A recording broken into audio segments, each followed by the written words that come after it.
Hey, how you doing? Can I have the show back? Sure. Tony told me to take your shield. Can I have the show back? I'm under Ruth. Give me my shield back.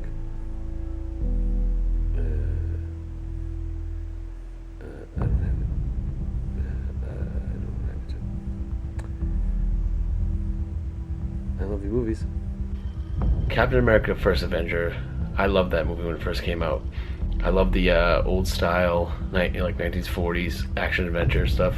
Anyways, like Indiana Jones, and Joe Johnston, who did a lot of the design on Indiana Jones movies and Star Wars, directed that movie, and I just find it a good, fun movie and a good introduction to him. I know the ending seems kind of forced, like once he becomes Captain America and once Bucky dies. Spoiler alert if you haven't seen it. I don't know why you'd be watching this video.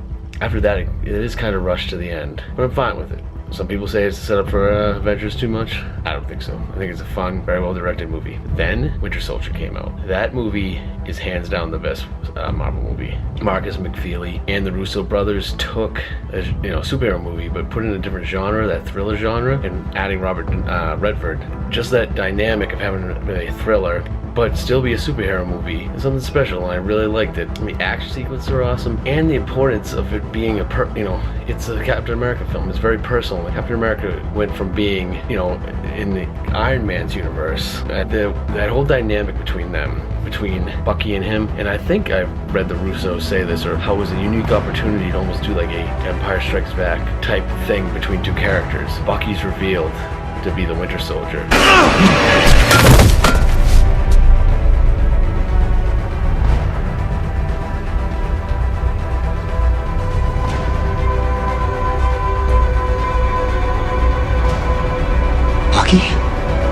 Who the hell is Bucky? And what that does to Cap. Like, Cap's a man out of time already. So now, the one friend that he thought he lost, it becomes about saving his friend Bucky and having to face his friend, much like Luke had to face his father in the Empire. Some people were worried that Captain America Civil War was going to be Avengers Civil War, Avengers 2.5, but that first trailer totally keyed us in that this is a Captain America story and everything is off of him. But that's a board I use for putting in note cards for when I wrote the script, that everything has to go off the main character. If a scene doesn't belong, you get rid of it, and I feel like everything, the through line is everything's about Captain America and probably Bucky in this film. Obviously, Iron Man's side of the view will come into play, but Cap and his relationship with Bucky is probably what the through line is, and everything comes off that through line. So I think Bucky is set up by probably Zemo to look like this villain, and it helped manipulate Sokovia Accords, which leads to the Registration Act, which leads to the whole conflict between Iron Man and Captain America. And Cap will always choose his friend because Bucky is his brother, and you saw at the end of Captain America Winter Soldier, he said he'd be with him to the end of the line, and he is. And at the same time, Sebastian Stan, he said that Winter Soldier / Bucky's only hope is Captain America. So the two of them are intertwined. Winter Soldier is essentially the physical manifestation of the internal struggle of Cap. A man out of time, the friend that he's holding on to, the friend he feels guilty about never saving in the first place. Much like the Joker in The Dark Knight was the physical manifestation of Batman's internal struggle, that he thought he could control everything, and the Joker represented chaos. Let's talk about Spider-Man. Even though I like the Tobey Maguire one, I was kind of down on it because he did not crack jokes. On the roost! Hey everyone. And that comic book is all about that. I remember it's a defense mechanism, and it's what makes the character Spider-Man and Peter Parker. And that's something that they need to do. And they kind of did it better with Andrew Garfield, but obviously Amazing Spider-Man 2, just a big hot mess.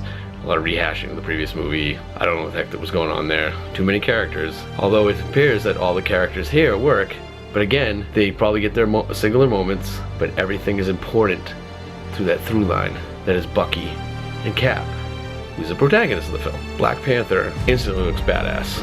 His outfit's made out of vibranium, like Cap's shield, So obviously that was going to come into play. So I think this movie basically is going to be Cap holding on to, wants to protect his friend. He has to be held accountable for what he's done. And he personally, Bucky, is realizing who he was.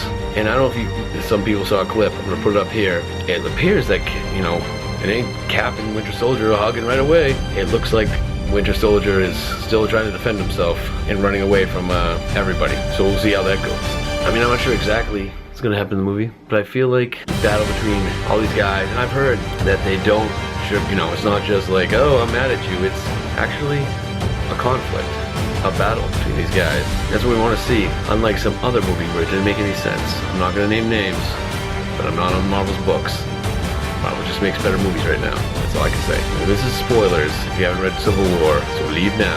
For the comic books, afterwards, after Cap sacrifices himself at the end, the battle in New York, and when Cap notices all the destruction that's going around, he ends it and turns himself in. And then after he turns himself in, he gets killed by brainwashed Sharon Carter for Agent 13, and then also Crossbones. Crossbones also is involved with the killing of him. Of course, he comes back. And then I hope they actually do this.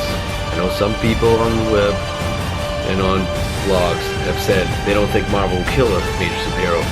I'm fine with them coming back, but I think at this point, remember in the first movie, planes flying over, and he puts it down, it's his choice, and he sacrifices himself. At the end of Winter Soldier, what does he do? Sacrifices himself instead of defeating his friend. And then Winter Soldier obviously saves him. What if this time, for the third time, there's a motif going, Cap sacrifices himself, or dies for the greater good. It's mostly important for the ramifications for the rest of the Marvel Cinematic Universe. Like I said earlier, Cap is the heart of the Marvel Cinematic Universe. What would bring them to a lower point leading into Thanos coming in Avengers Infinity War than the death of Captain America? And then the ramifications on Tony, who feels responsible. And then you got Hulk and Thor in space, and Hulk, who knows what's gonna happen with that, but Thor is gonna get stuck in Ragnarok, and then who knows with Hawkeye and Black Widow, but your leader is gone. They're at their lowest point. So I'd like to see in the first half of Infinity War, team without a Cap. And I would like to see Bucky take his place, just like in the comic book, with Sam, the Falcon, helping him. And then all these guys rising to the occasion, and maybe this Guardians of the Galaxy show up in Infinity War. I'm getting ahead of myself, but you know what I'm saying? Bring them down to their lowest point, and then continue through the first film, and then the return of Captain America at their lowest point. That would be awesome. That's why I want to see him die in this movie. And I'm also going to be disappointed if he doesn't. I'll be a little sad, but I'll be sad too when he dies. And I know Erin said she's gonna cry because she's ready for it. I will do a review Thursday night or Friday after I see it. Stay down. Final warning. I could do this all day.